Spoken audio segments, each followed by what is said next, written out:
ថ្ងៃចូលឆ្នាំថ្មីឥឡូវគេចូលរោងខ្ញុំចូលចងដៃព្រោះគេចូលស្ដីស្រីថ្លៃមុនបង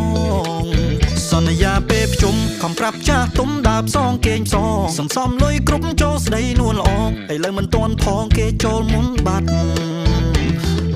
សេតបងសេតប៊ីឈឺចូលពេទ្យ Why you change your mind ត្រឹមពេលមួយផ្លែតមិនដឹងថាហេតុអ្វីទើបអូន do like that